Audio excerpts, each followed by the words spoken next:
Preview. Preview.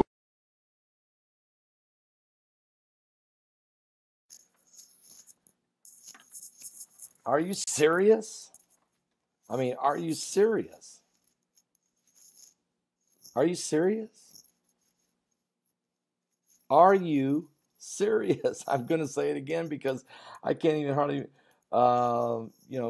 contain myself that the prophetic sign, this great American solar eclipse, I'm going to be preaching a message tonight here in Boise, Idaho at the Hear the Watchman Conference. It's going to be amazing. God is doing amazing things here already with tremendous messages being preached. But listen to this.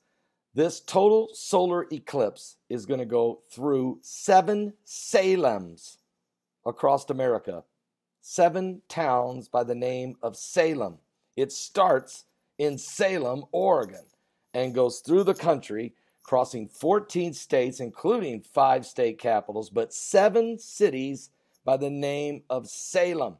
Matter of fact, they are Salem, Oregon, and Salem, Idaho, Salem, Wyoming, and Salem, Nebraska, Salem, Missouri, and Salem, Kentucky, and Salem, South Carolina. Oh, by the way, Salem, Oregon, where it starts, just as the eclipse starts there, the sun sets in Jerusalem in Israel. Matter of fact, these towns are named after Jerusalem, Salem.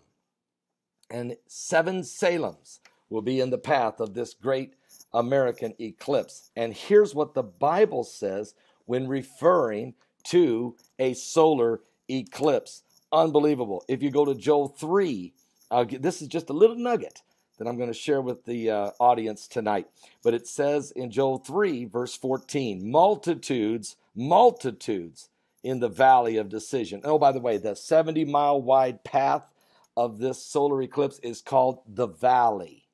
All right. So multitudes in the valley of decision, for the day of the Lord is near in the valley of decision. The sun and the moon shall be darkened, and the stars shall withdraw their shining. The Lord also shall roar out of Zion and utter his voice from Jerusalem. And the heavens and the earth shall shake, but the Lord will be the hope of his people and the strength of the children of Israel. And here's this verse, one more little nugget. In Joel chapter 2, it says this in verse 30, and I will show wonders in the heavens and in the earth, blood and fire and pillars of smoke. The sun shall be turned to darkness and the moon into blood before the great and terrible day of the Lord come. And it shall come to pass that whosoever shall call on the name of the Lord shall be delivered. For in Mount Zion and in Jerusalem shall be deliverance, as the Lord has said, and in the remnant to whom the Lord shall call. 7 Salems on August 21st, 2017, the great American eclipse. And just one more little nugget for you. Don't spoil it for the people tonight. But when 7 years later, when the eclipse crosses America again, it will also go through Salem, Kentucky again, and Salem, Newfoundland in Canada. And this is the shocker of all. The where it crosses is in Carbondale, Illinois, known as Little Egypt, but it crosses at a street just outside there of Carbondale called Salem. Are you serious? What? I'll be back with more current world events and how they relate to biblical prophecy. We're living in the last days. I just looked and seen that I'm featured in 7 different articles about the total solar eclipse. Some of them with Scotty Clark, some of them with Pastor Mark Biltz, and even one of them with evangelist Ann Graham, Billy Graham's daughter. All of us talking about the coming of the Lord and the solar eclipse. A solar eclipse happens when a new moon moves between the Earth and the Sun, blocking some or all of the Sun's rays from reaching the Earth. By cosmic chance, even though the Sun is 400 times wider than the Moon, it's also 400 times farther away. Therefore, the two objects appear the same size in our sky. Astronomers are able to predict eclipses because the Earth and Moon have very predictable orbits. Why then isn't there an eclipse every month? The Moon's orbit is usually tilted a few degrees north or south in relation to the Earth. When the Moon does eclipse the Sun, it casts two types of shadows on Earth: a smaller, darker shadow known as the umbra, and a larger shadow known as the penumbra. There are four types of solar eclipses. The first and most spectacular is a total eclipse, when the Moon completely covers the Sun's surface. A total eclipse can only be seen if you're standing within the umbral shadow. That's why the imaginary line created by this shadow as it races across Earth is known as the path of totality. People within the penumbral shadow see only a partial eclipse, the second type. From this view, outside the path of totality, the Moon passes in front of the Sun off-center, never fully covering its surface. Third, an annular eclipse occurs when the Moon passes directly in front of the Sun.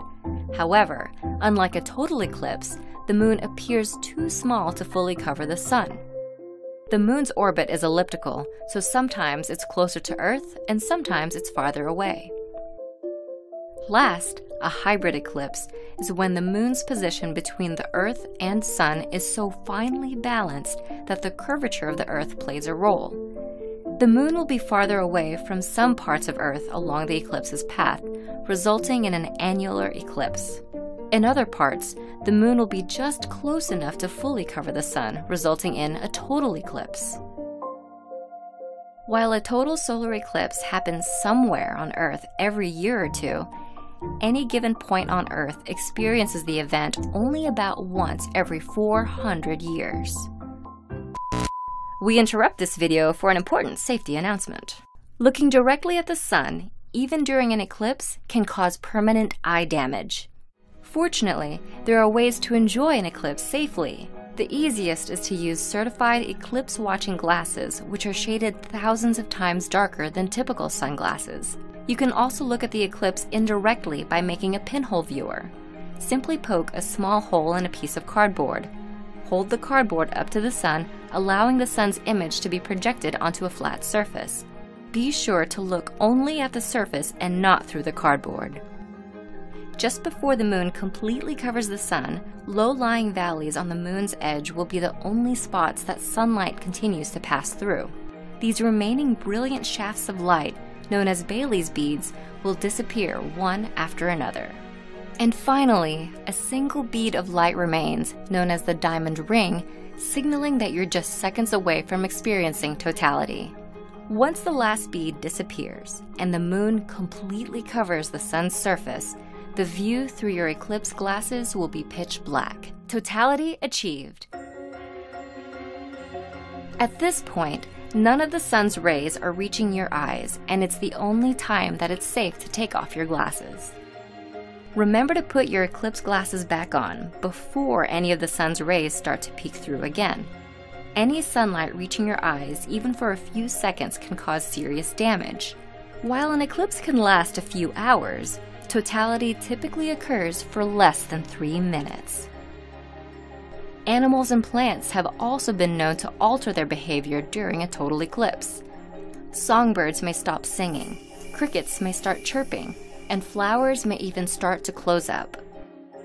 We won't always be able to see total solar eclipses. The Moon moves about 1.5 inches away from Earth each year. It's estimated that in about 1 billion years, the Moon will be too far away from Earth to completely cover the Sun.